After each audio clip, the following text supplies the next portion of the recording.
Anup Saha TRP বাড়ানোর চেষ্টা করছেন। 2023 এবং 2024 নির্বাচনে দুবরাজপুরে অনুপ সাহার দলকে গোহারা হারিয়েছি।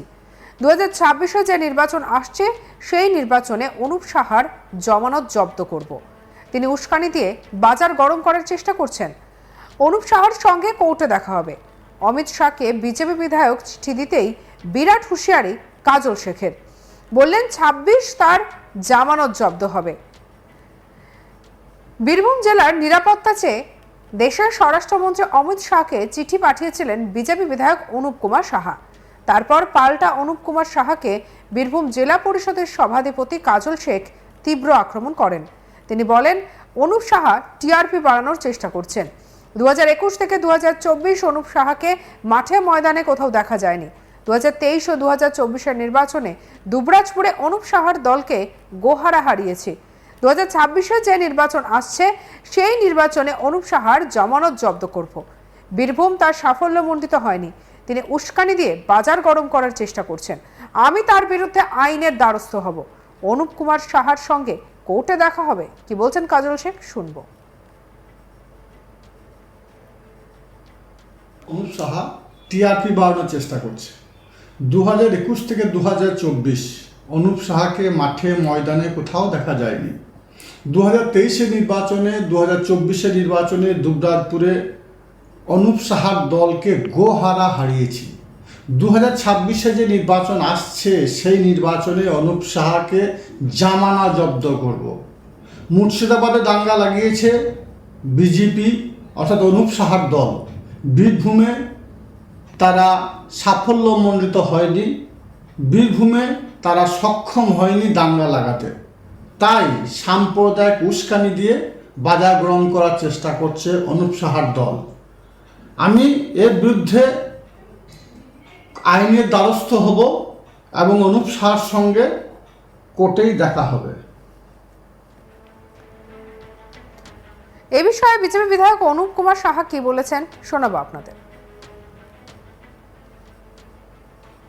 মুর্শিদাবাদ সহ বিভিন্ন জেলাতে যেভাবে হিন্দুদের উপরে যে অত্যাচার পশ্চিমবঙ্গের মুখ্যমন্ত্রী তথা পুলিশ মন্ত্রী সম্পূর্ণভাবে ব্যর্থ হয়েছে এবং তার ইন্টেলিজেন্স, তার পুলিশি ব্যবস্থা সম্পূর্ণভাবে ফেল হয়েছে, যে কারণে আজকে হিন্দুদেরকে পলায়ন করতে হয়েছে।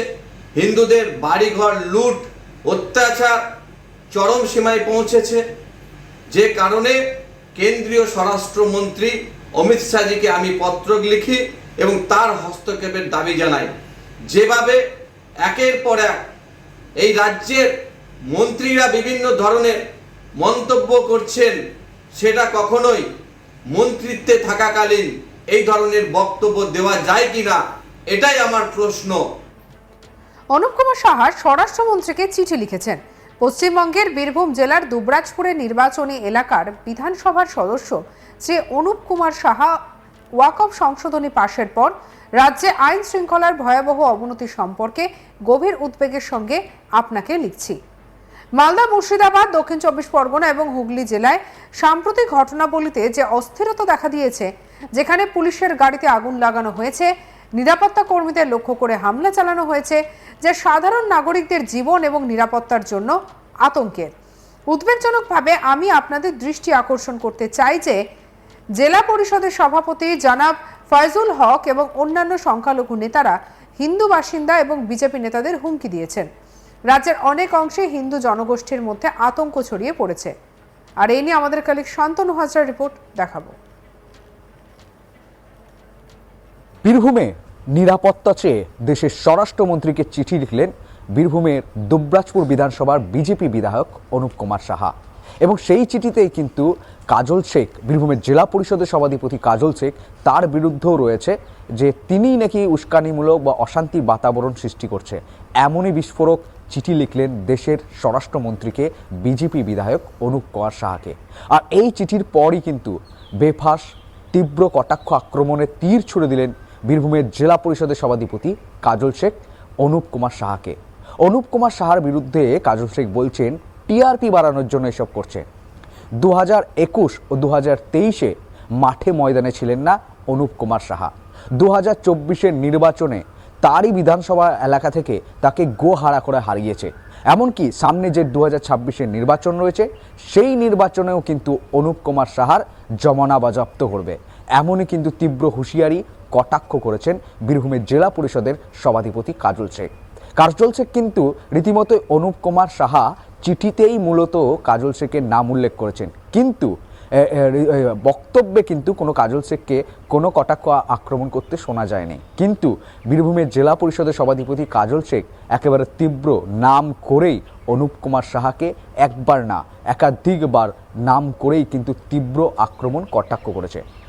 দেখা যাচ্ছে যে বীরভূমের যে রাজনৈতিক পরিস্থিতি, একদিকে বিজেপি অন্যদিকে তৃণমূল, সবারই লক্ষ্য 2026-এর নির্বাচন। আর এই নির্বাচনে একে অপরকে কিন্তু তীব্র কটাক্ষ আক্রমণ করছে, অন্যদিকে তৃণমূল কিন্তু কড়া হুঁশিয়ারি দিচ্ছে এই নির্বাচনে বিজেপিকে পরাস্ত করবে, কুপোকাত করে দেবে। একেবারে বীরভূমের জেলার যে 11টি বিধানসভা রয়েছে সেই 11টি বিধানসভা তৃণমূলের দখলেই থাকবে। বিগত বছরে দেখা গিয়েছে যে 11টি বিধানসভার মধ্যে দুবরাজপুর বিধানসভা শুধুমাত্র বিজেপির দখলে ছিল, বাকি বিধানসভা কিন্তু তৃণমূলের দখলে চলে গেছে। তবে নির্বাচনে যে একদম 2026-এর নির্বাচন, আর সেই নির্বাচনে কড়া হুঁশিয়ারি বিজেপি বিধায়ক অনুপ কুমার সাহাকে দিলেন বীরভূমের জেলা পরিষদের সভাধিপতি কাজল শেখ। অনুপ সাহা টিআরপি বাড়ানোর চেষ্টা করছেন। 2023 এবং 2024-এর নির্বাচনে দুবরাজপুরে অনুপ সাহার দলকে গোহারা হারিয়েছি। 2026-এ যে নির্বাচন আসছে সেই নির্বাচনে অনুপ সাহার জামানত জব্দ করব।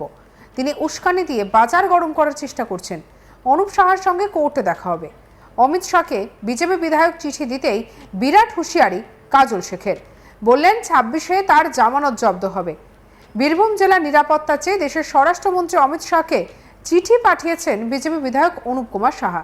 তারপর পাল্টা অনুপ কুমার সাহাকে বীরভূমের জেলা পরিষদের সভাধিপতি কাজল শেখ তীব্র আক্রমণ করেন। তিনি বলেন অনুপ সাহা টিআরপি বাড়ানোর চেষ্টা করছেন। 2021-2024-এ অনুপ সাহাকে মাঠে ময়দানে কোথাও দেখা যায়নি। 2023 ও 2024-এর নির্বাচনে দুবরাজপুরে অনুপ সাহার দলকে গোহারা হারিয়েছি। চলুন শুনে নি কি বলেছেন কাজল শেখ। অনুপ সাহা টিআরপি বাড়ানোর চেষ্টা করছে। 2021 থেকে 2024 অনুপ সাহাকে মাঠে ময়দানে কোথাও দেখা যায়নি। 2023-এর নির্বাচনে 2024-এর নির্বাচনে দুবরাজপুরে অনুপ সাহার দলকে গোহারা হারিয়েছি। 2026-এ যে নির্বাচন আসছে সেই নির্বাচনে অনুপ সাহাকে জামানা জব্দ করব। মুর্শিদাবাদে দাঙ্গা লাগিয়েছে বিজেপি অর্থাৎ অনুপ সাহার দল। বীরভূমে সঙ্গে রাখুন আজ তাক বাংলার ইউটিউব চ্যানেলকে। অন্যান্য খবরের জন্য সাবস্ক্রাইব করতে ভুলবেন না।